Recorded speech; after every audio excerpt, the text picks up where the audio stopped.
Okay, so here is my pork butt. I'm going to estimate it's around 8.5 pounds. So what we're going to do here is just do a little bit of, well, I guess we're going to check it out here to see what there is to trim. We'll do a little bit of trimming. Okay, next what we're going to do here is use some good old-fashioned yellow mustard.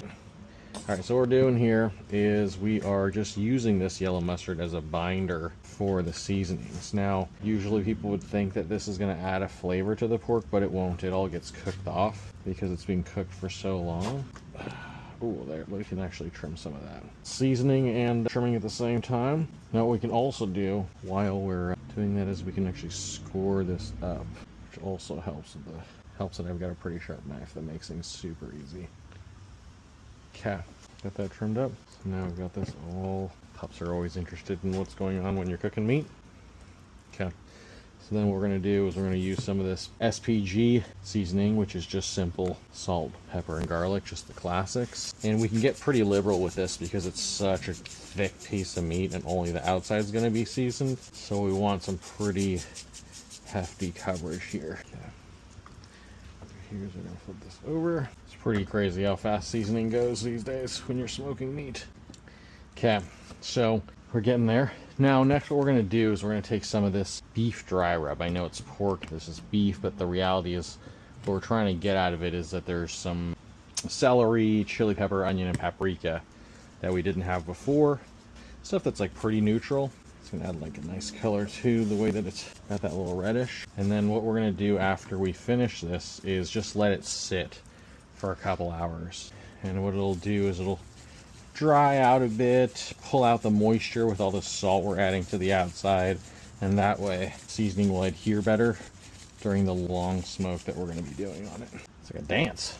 It's a big old honker. What's crazy is this package that I bought, actually the pork butt, what I thought was like a 16-pound slab or a 16-pound and change slab, was actually 2 pieces. So just fine. Just realized that, you know, this is probably going to feed like, I don't know, 15 people. So that's already more people than we have. So this should be plenty big.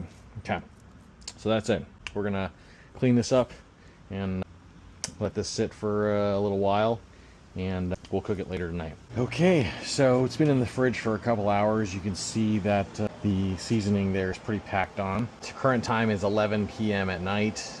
The smoker I have at 200 degrees, so we're gonna do it ultra low and slow.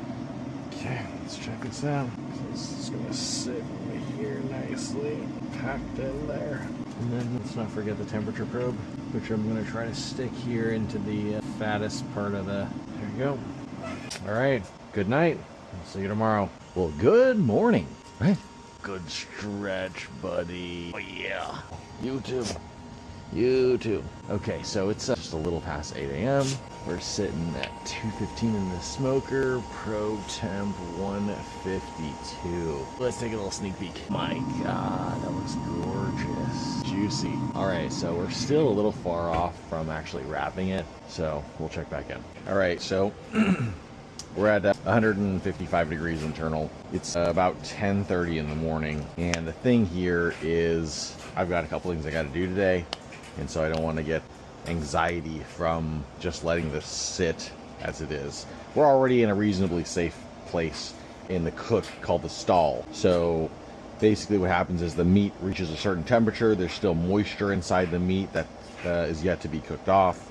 And while that's being cooked off, the meat just kind of sits at a certain temperature, well below what cooked temperature would be for a pulled pork. Our goal here is to do 200. Around there, and we're at 155. So what we do is we pull this out. Oh my God, that looks amazing. We pull this out just like this. Set that in there. Sorry, I'm gonna be thinking about this all day. Okay, so you can see we've got a nice little smoke here. Now what we're gonna do is let's start with the brown sugar before my hands get too messy. I've got a bag here with barely any brown sugar left, but just enough for the cook. Still put a little brown sugar on top. You know, look at that. Okay, so that's pretty perfect right there. Now, what we're gonna do is throw some pads of butter on top. Issue when you got a couple dogs in the house is sometimes a stray hair comes in. And we don't want that for everybody. So, come on, butter. Okay, butter's on. Last step here. Some people use apple juice. I don't have any right now, so root beer is gonna have to do. So what we're trying to do here is just create a way for some of the juice here, the soda, to provide some steam here. Keep things nice and tender. I'm gonna probably use like a quarter of the can. Almost there. Okay, that's it. Okay, now the foil part. I think that it's too big. I'm gonna have to do 2 pieces of foil. So one like that. So what I'm gonna do is I'm gonna try to create an overlap just like that. And then this should be just barely big enough to cover this thing. Okay, so now what this is gonna do is it's going to allow the meat to heat up and push through the stall so we can get it to our target temperature of around 200 degrees. And at that point, when I poke it, it should be like butter, or, you know, hot knife through butter. So we're going back in just like that. And this baby is ready to sit and chill for a while. Okay, wait, the probe. Okay, see you soon. All right, internal temp 2 is just the magic number. Back in, let's go right here. My God, just hot knife through butter. Check when we're here. Okay, we are chilling. Okay, so let's leave that open. It's 3:53. Started at 11 p.m. yesterday. I don't know how much time that is, but it's been a while, but we're finally done. We're gonna turn that off and let's get this thing off the grill. Okay, got the insulated gloves on and here, like this. So this is what we're gonna do. I'm gonna wrap this in this little towel, tightly bound, and you can either put this in a cooler, or what I'm gonna do, just stick this right in the oven. It's basically kind of a cooler. So unfortunately, we're not done yet.